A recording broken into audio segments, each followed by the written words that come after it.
That's the first thing that we must understand. Manipur is under threat from communal politics. It's the responsibility of the Indian state to ensure that the citizens of that state of Manipur, be that Kuki or the Meiteis, must have this freedom of movement.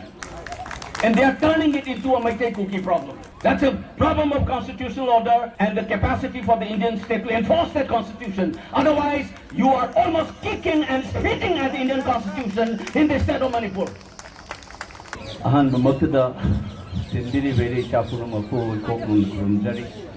And greetings to friends who have gathered here to mark a day which we all wish had not happened in the history of our state, if not this country.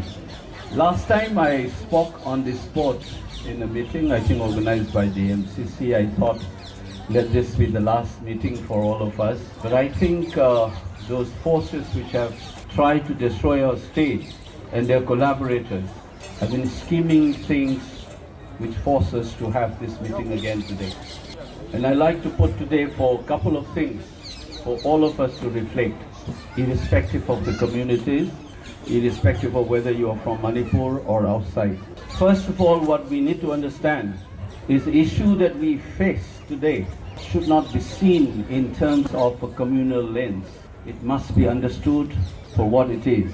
It is politics. It is a political contestation, and we must fight it politically.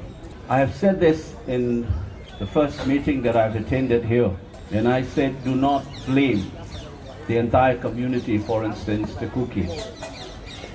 But blame their elites and their divisive politics. This is a lesson that I've learned, and we all should learn from Mahatma Gandhi, who once said, our struggle is against the British rule over us, not against the British people. So our struggle is not against the Kukis as a community, or for that matter, for the Kukis, if they have grievances, this is not a fight against the Meitei, but against certain kind of politics that they may not like it. So we must position the crisis that we have in terms of politics. So what is this politics that we face today? And I was told that today also, the same politics marked today as Separation Day. There's a clear message that they want to break up Manipur. And this politics wants to break Manipur on the basis of what? On the basis of communal identities. And this country must remember one thing. In 1940, and before that, Savarkar preached the two-nation theory, which was repeated by Muhammad Ali Jinnah in his speech in Lahore in 1940, that the Hindus and Muslims cannot live together, and they must have two different destinies and therefore two different forms of political organization, Pakistan and India.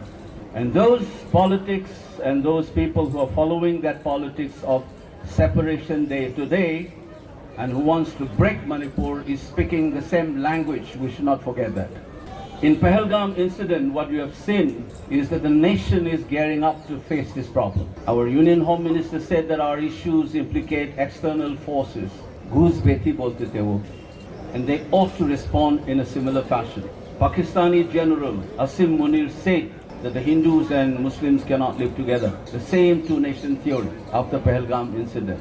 And that we still continue to hear in this country, that some people say that Kukis and Meiteis cannot live together. This is the same language as those people who think that the Muslims and Hindus cannot live together. If you condemn this kind of a communal project and Pakistan's ploy of dividing the country, the same people must also fight against those people who say that Kukis and Meiteis cannot live together. You cannot have two parameters. If you think that the Pakistanis have come in to disturb the Hindu-Muslim relation in this country, and the same preaching that the Jinnah had done is continued even today, and they are trying to provoke by asking people's religion and killing, Manipur is facing a similar kind of a thing. Those people who say that the Kukis and Meiteis cannot live together, they are speaking the same language as the Pakistanis are speaking, and for that matter, what Jinnah had spoken, they are speaking the same language. This is nonsense. As long as you stay as the citizens of this country, you are bound to work together in military organization, in academic institution, in business institutions, in parliament, in assemblies. You are bound to live together and work together. If a professor is teaching a Meitei in a university, does it mean that in that university no Kukis cannot teach? If a Kuki doctor is working in a hospital, does it mean that he is not going to take care of a Meitei patient? That nonsense must stop. that Meiteis and the Kuki cannot live together, and on the basis of your speaking like the Pakistanis to destroy Manipur, and this country cannot watch it silently. So this is the politics that we must confront and call them out. There's nothing but communal project. The idea of Manipur is not rested on an ethnic identity, where multiple communities. We often say Manipur is a miniature India. And the rest of the country must know that. Especially those people who have been trapped in an ideological prescriptions in the name of minority, in the name of tribals, in the name of Christianity and so on. You must stand up. That's the first thing that we must understand. Manipur is under threat from communal politics, which speaks the language of those people who have divided India and those people who are seeking to divide with this kind of a violent actions in Kashmir. Remember, the demand for a separate state or a Kuki land or a Jalangam is nothing new. It's not a product of what happened on 3rd of May 2023. In fact, I have said this before and I am repeating it today. Muslim League under Jinnah had propounded the idea of Pakistan and India in his Lahore speech in 1940. And they tried to implement it by deciding on a date to take some action. And that action is called Direct Action Day, 16th of August 1946. Muslim League had demanded that there must be a homeland for the Muslim, and we demand this. And for that, they call out what is called Direct Action Day, 16th August 1946. And I must dare say this, those communal forces from whichever side have collaborated to implement a Direct Action Day on 3rd of May 2023 to demand a separate homeland based on communal ideologies. So the 3rd of May, remember that, this is exactly the same as the 16th of August 1946. Demand for a separate administration, separate state based on communal identities, just as Muslim League had done it. Remember, 16th of August 1946, the Direct Action Day, spark of a violence started in Kolkata, and within 3 days, 10,000 people died in communal mayhem in Kolkata and its surrounding area. And that is what we witnessed on 3rd of May 2023. Any Indians who were offended by General Munshir's statement about Hindus and Muslims not living together, which is rightly condemned by my colleague Shashi Tharoor recently in his press interview, must also condemn those people who are saying that Meiteis and the Kuki cannot live together and therefore we need a separate state for the Kukis and separate state for the Meiteis. This is nothing but Pakistani ideology operating within India. And no Indian should support this kind of an ideology, this kind of a politics. That's a very clear-cut position. This should not be translated as a hatred for a community. As I repeated, this is a political fight and we must do this. Second, peace and normalcy cannot return as long as you have internally displaced persons, be that a Kuki or a Meitei. I'm repeating this. Whenever I said this, these communal forces says that you're not talking about Kukis. When I said 60,000, 70,000, their brain must work. Yes. That's 60 to 70,000 includes Kukis. And I dare say this again, if some of you have noticed me, when I listen to women from Churachandpur who are crying and asking me questions, I said that day, this is just after the violence in the month of May 2023, I said, your pain must have also been felt by members of the other communities. You do not forget that. And this is a Meitei, then intellectual. Today as a politician I'm saying it's a Meitei politician saying that the pain that we go through must have been gone through by the Kukis. I dare one Kuki politician and come up and say the same thing. Yes. And while I was campaigning for my election, this is on video recording, there was the Mar lady who was killed in Jeribam. It was quickly followed by another Meitei lady who was killed while she was working in the field. Right in the heart of Imphal in Singdamai, while addressing the public meeting, I requested the gathering, which is Meitei community. I said, please stand up. Let's stand in silence in memory of these two women. I dare say again, any of these Kuki politicians stand up like that and say the same thing in Churachandpur or in More. Who is communal and who is not communal, it must be very clear. Our imagination of the idea of Manipur is inclusive.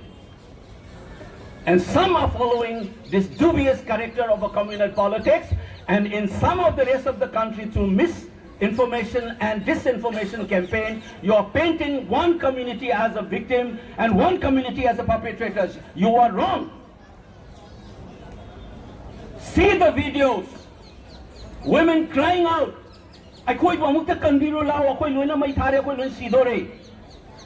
Women crying from Churachandpur on third evening.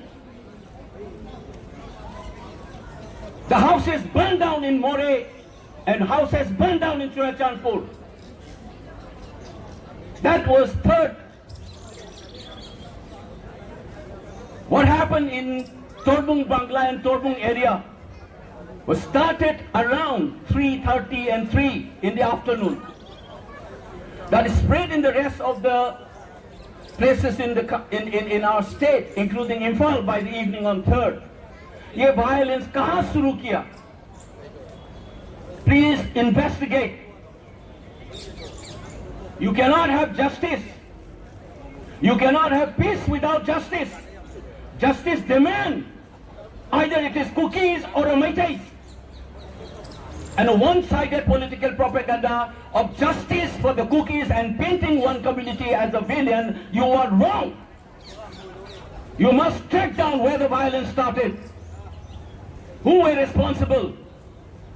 Fix that, including who play around with that fire in that gate. What do you call it, Kuki? War Memorial Gate? Who did that firing? Please investigate. Take responsibility. And I must also tell you, does it constitute an excuse to have an en masse attack on civilians in Torbung areas because of what had happened in that gate? Does it justify? Will you justify the killing of that 8-month-old kid and women under captivity like the Terrorist Act? When we condemn, I condemn it. I wrote a piece in the national media when those two unfortunate Kuki women were paraded naked. I remember many Meiteis condemned that. I have condemned that on social media and I have written that also in the national media. I dare say, bring out the Kuki intellectual, bring out a Kuki politician who condemned those killing in Jiribam.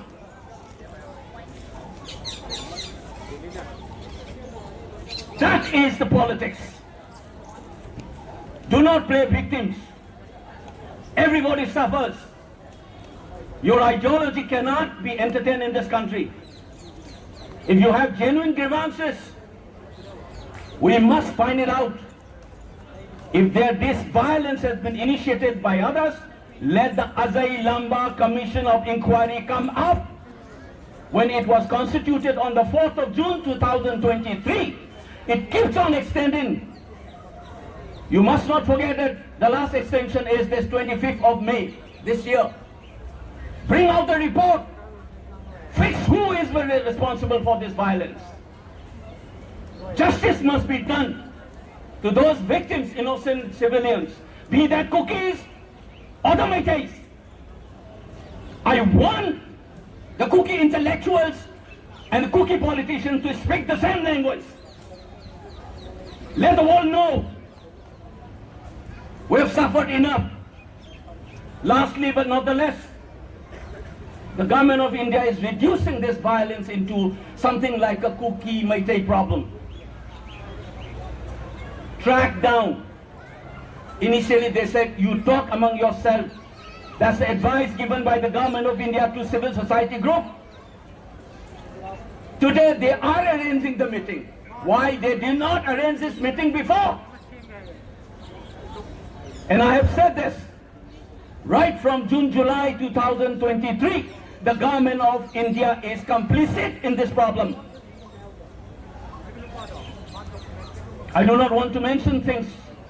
The conversation I had with the officials, the gut feeling I had is that they are not interested in solving this problem. That was in 2023.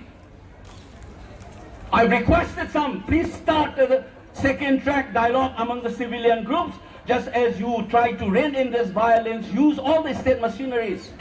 People roaming around with guns is challenging the Indian state, be that in the valley or in the hills.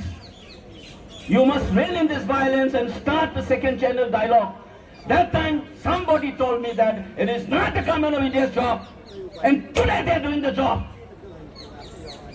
Why? Article 19, freedom of movement. It's not a Kuki Meitei problem. This is the problem of constitutional order. This is an issue of governance. The government must ensure that these displaced people, be that Kuki or the Meiteis, they must go back to their original place. The government must ensure that. And these highways, remember that freedom of movement is linked to right to freedom, because your livelihood gets affected. It is a Supreme Court judgment. So Article 19 is related to Article 21. Since the right to life is affected, it's the responsibility of the Indian state to ensure that the citizens of that state of Manipur, be that Kuki or the Meiteis, must have this freedom of movement. And they are turning it into a Meitei Kuki problem. That's a problem of constitutional order and the capacity for the Indian state to enforce that constitution. Otherwise, you are almost kicking and spitting at the Indian constitution in the state of Manipur. That is something that we must keep in mind. I want to conclude with one information. I've said, when you rein in this violence, do it judiciously. It's already a vitiated atmosphere. Do not make it as if you are targeting one community and not the other.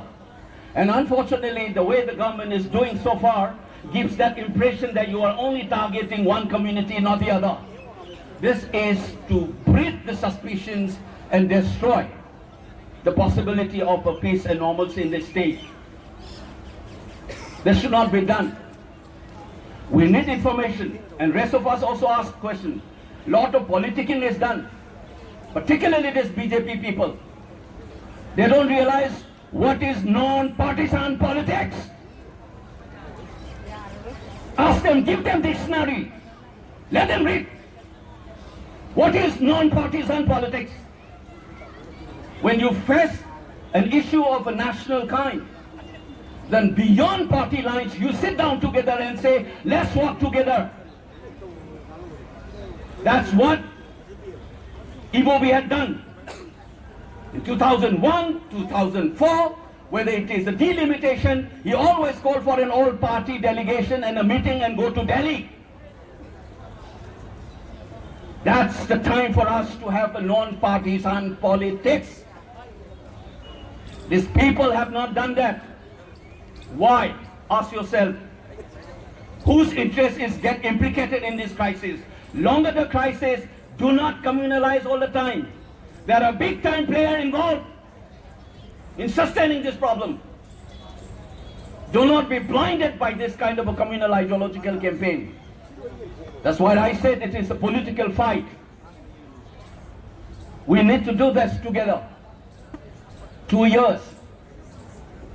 It's a long time. Nothing in this country has seen this kind of a problem. And we need to see this. And I wish again, and I pray, we do not have a third anniversary of this problem next year. The problem should be resolved before that. That is the responsibility of every Manipuri and every citizen of this country. Do not watch the problem of Manipur as if you are watching like a European watching Rwandan crisis out there. Just as you respond to Kashmir as if it is part of your heart, you should respond to Manipur as it is part of your heart. This is the national issue. That must not be forgotten. Nobody is gaining here. People from Churachandpur flying off Idol Airport, where they could have traveled for 50 kilometers to Imphal Airport, they are traveling for 300 plus. And many people who can't afford are flying to Guwahati from Imphal by air. And look at this also. In the name of market logic, people are sucking the blood of people. Then look at the ticket prices. And I am still looking at it when they have this special arrangement of flights to Ajodhya during this Ram Mandir issue. I wanted to see what is the price.